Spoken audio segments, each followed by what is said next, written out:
Hey everyone, my name is Kendall and welcome back to this episode of The Thread. I'm a former mentor for people starting their fashion brands. I'm a Parsons graduate and a former brand owner myself. So today we're continuing with our little series that we've been doing, that we just started, on the little things that you can do today to take action on starting your brand. Everything's really low cost, low commitment, but these are the things that will kind of build the momentum, and they just happen to be extremely important.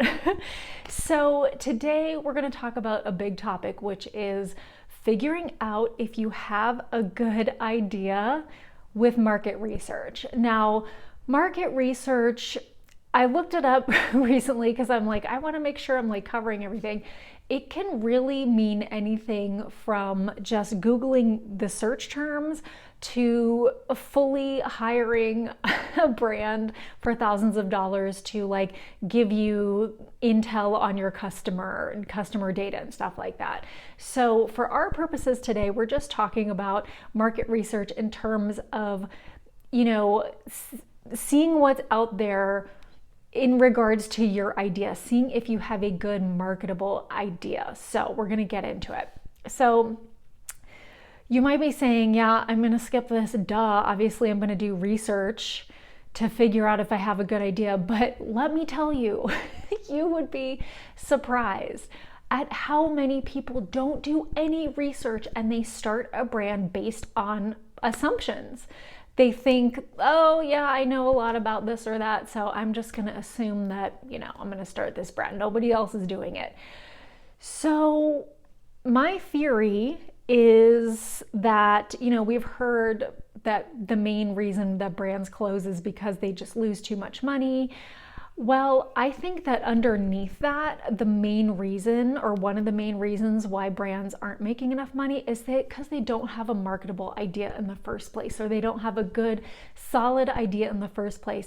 And that's where actually researching comes in. It's what we all need to do, so please don't skip this step. So up top, I just want to say that I think that we all kind of have a tendency to just copy. Artists do it, it's a big thing we've heard, like great artists steal and that type of thing. But people tend to copy fashion a lot, right? I think we have this impulse to be like, oh, this style is really hot right now. Like I want to get in on that. And while that's understandable, you want to resist copying, because what's going to set you up for success down the road long term is being a brand that has something new, that's bringing something new to the table, right? You ultimately want to be a trend setter in some way, rather than just like hopping on this momentary trend and copying some other brand, right? I've done it 1,000 times with my brand. I'm like, oh, this style is really popular right now. I'm going to make something exactly like that. And, it's fine to kind of jump on trends down the road, but I think when you're first starting out, you really want to set yourself up, like I said, as an influencer. Okay, so I just wanted to say that. Because what you don't want to do is get into a situation where you're competing with brands that are already established. So say, for example, you really like J. Crew or something. I don't know why I thought of that. But you really like J. Crew, you like their style, you like, several of their styles, iconic styles or whatever. And so you're like, I'm going to do something just like this. You'd be surprised that I've seen this so many times, people just copying stuff that's already out there. And then you are in this position suddenly of, I have to compete with J. Crew, essentially is what it comes down to.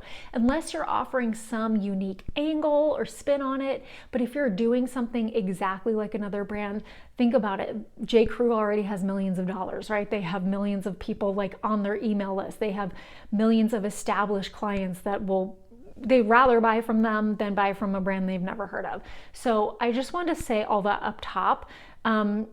To hopefully have you understand my point of why it's great to innovate in some way, or come at something from a unique angle, bring something new to the table.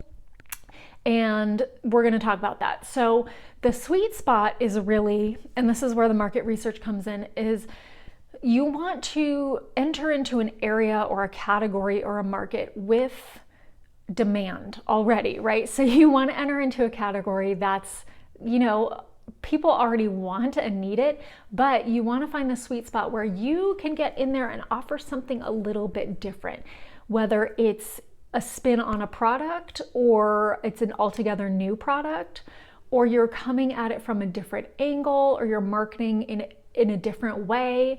You have to do something unique, because in this day and age, 2024, there's so much stuff out there. Okay, I think we can all agree there's so much stuff. There's so many brands. There's like everything you could ever dream of.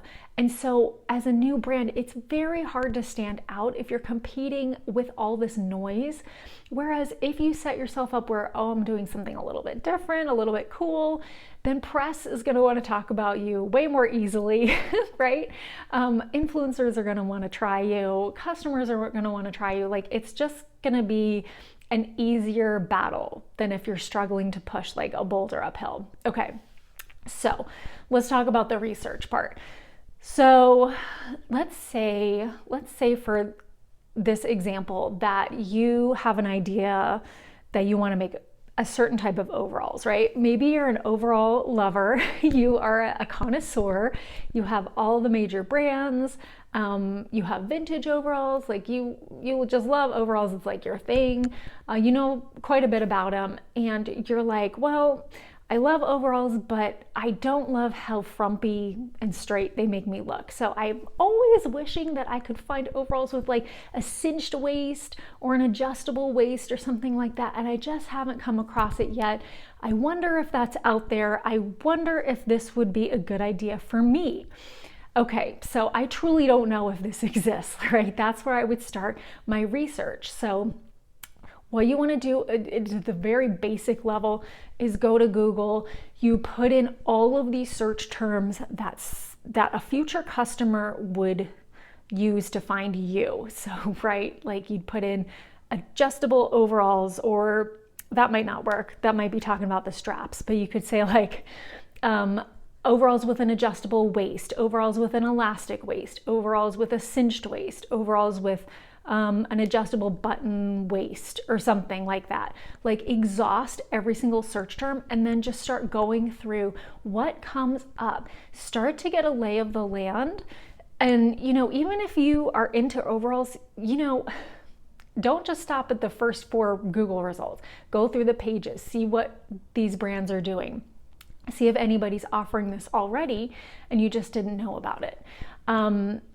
So you're going to become kind of an expert over this process. Hopefully you're going to get to see what are the brands like that are selling these, who is buying this stuff, like what kind of age range are these other brands marketing to, who would be my competitor. So you ultimately, probably ideally even, will come across people doing something kind of similar, and that's a good sign, because that means other people want what your idea is. They already want it. The demand is there, hopefully, if these other brands seem to be doing okay. So you're going to kind of figure out, the age range, the type of person, what their lifestyle is, and you're going to kind of start to hone in on, okay, so there's some demand for this possibly. Where can I make a difference, right? Where can I come in and offer something a little bit new, so a little bit unique? I mean, let's say for example's sake that you've researched this and there are actually a bunch of brands doing overalls with an adjustable waist. You just really hadn't come across it.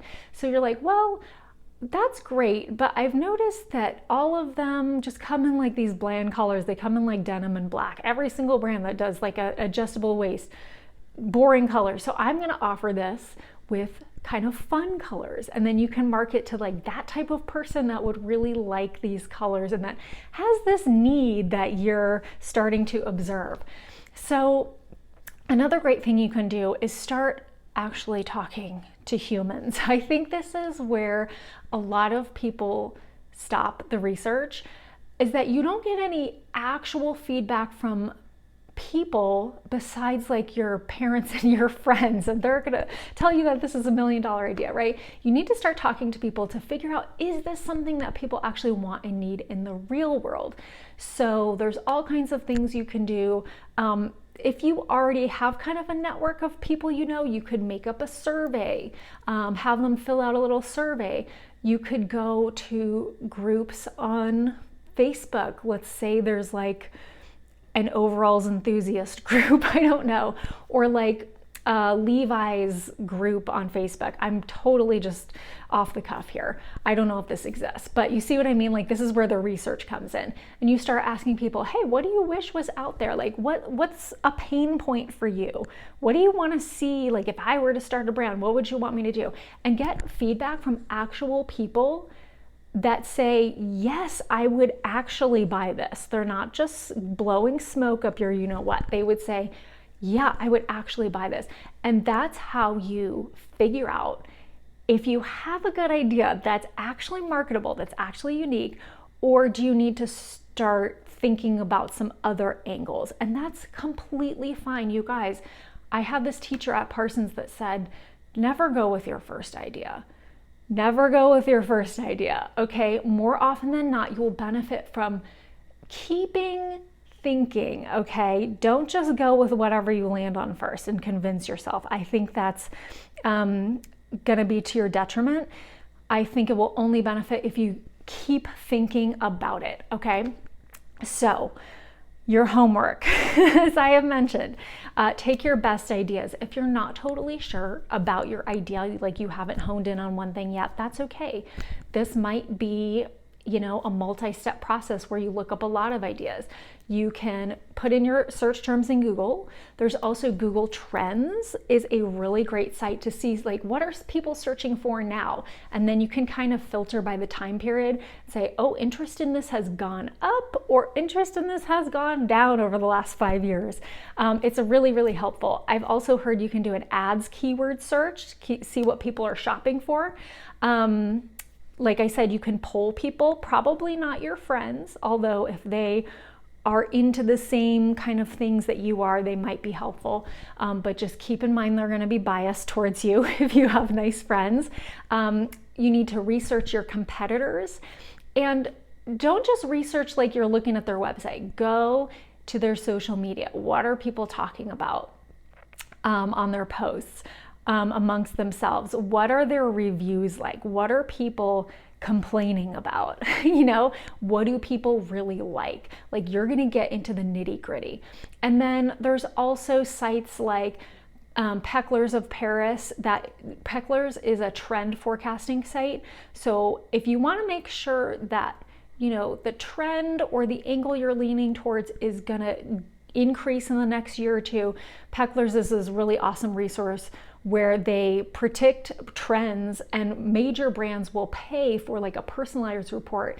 They predict trends going into the next year or two, which is kind of really interesting to look at. So I would start there, and let us know in the comments if you find anything surprising. Did you confirm that your idea is a winner, or did you need to start thinking about it a little bit more?